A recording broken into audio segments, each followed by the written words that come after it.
سأروي لكم اليوم قصة باهر الذي قام بالاستكشاف تحت الأرض.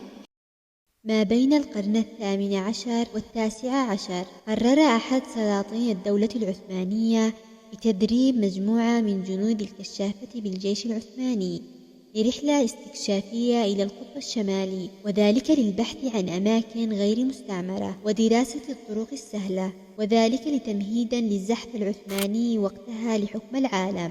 فقام بتجنيد الجنرال مراد ومعه 9 من أفضل جنود الجيش وقتها، فقاموا بتجهيز عدتهم وأنفسهم لهذه الرحلة الطويلة. وبعد عدة شهور من الإرهاق والمعاناة سيرا بالأحصنة والجمال، شوق الليالي القمر كعشق اليبابي قطر المطر نجم وفي راحتينا الضياء في طرق وعرة وجبال عالية. وصلوا أخيرا إلى منتصف القطب الشمالي. كان الجو غير صالح للحياة ومتجمد والحرارة تحت الصفر.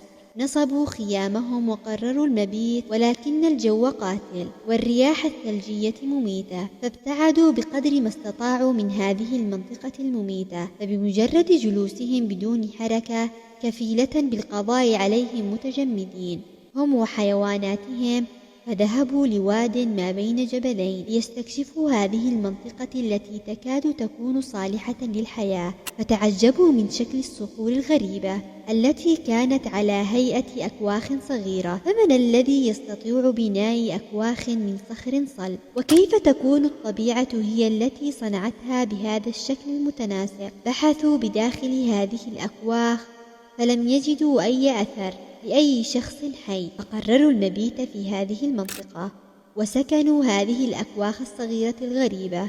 فأشعلوا نيرانهم للتدفئة وطهي طعامهم، وبحثوا في المنطقة عن مصادر الحياة.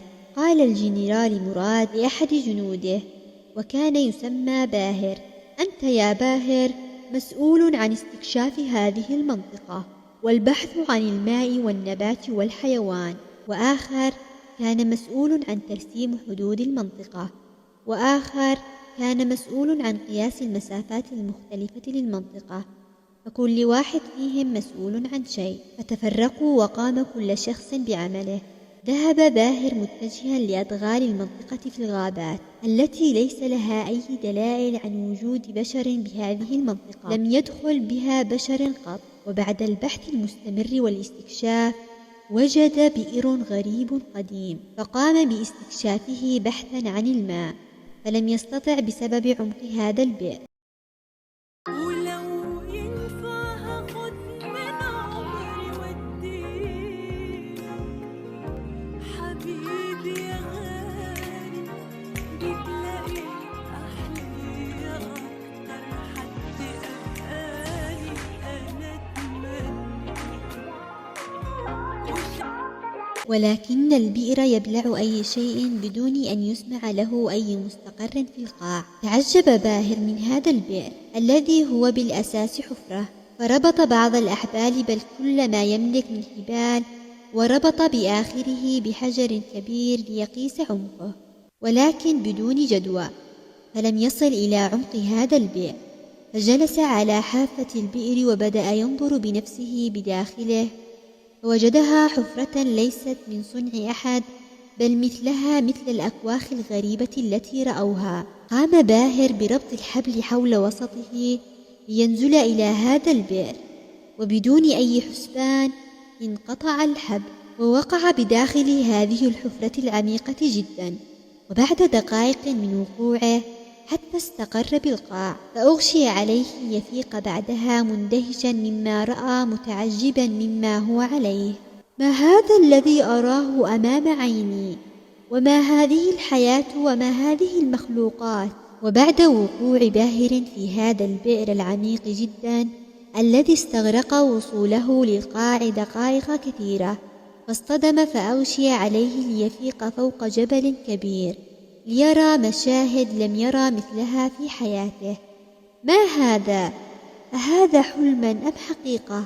حضارة لم تورد حتى على عقلي يوما، أطباق كبيرة تطير في الهواء، ومباني غريبة وعالية، وأخرى كالأخواخ التي رأيتها أنا ورفقائي، وتكنولوجيا متقدمة جدا، والجو باردا، ولا يوجد أي أثر لأي نوع من البشر تعيش هنا، ولا توجد سماء كالتي عندنا، فعندما ينظر لفوق يرى دخان برتقالي اللون، وشمس غريبة جدا. والأغرب من هذا كله كائنات غريبة تشبه البشر قليلا، ولكن لونهم أخضر، وجسمهم نحيفا، ورأسهم غليظة، وعيونهم كبيرة، وأنفهم تكاد تكون ظاهرة.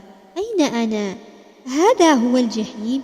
أليس المفترض أن تكون الأرض من الداخل مغلقة وليست مجوفة كما أراها الآن هكذا؟ صدم من أهوال ما يراه أمام عينه، فحاول الوقوف، ولكن تفاجأ أن ساقه قد كسرت، فبدأ بالزحف ليستنجد بأي أحد لينجده مما هو فيه، فهبط من الجبل الذي سقط عليه زحفا، فاشتد عليه التعب والجوع، وفجأة رأى مجموعة من هذه الكائنات، فحاول الاستنجاد بهم، وهو في خيفة نفسه منهم أن يأذوه، ولكن الغريب أنهم رأوه ولم يعيرهم وجوده أي اهتمام، وتركوه وأكملوا سيرهم، فتعكز على جذع شجرة لتساعده على السير، فدخل في بستان أخضر كبير مزروع بنبات الفاصوليا، فرأى أكواخا مثل الذي رآها هو ورفقائه، فاقترب منها ليسمع أصواتا تقترب كثيرا لأصوات الخرود، ولكنها ليست عالية مثلها،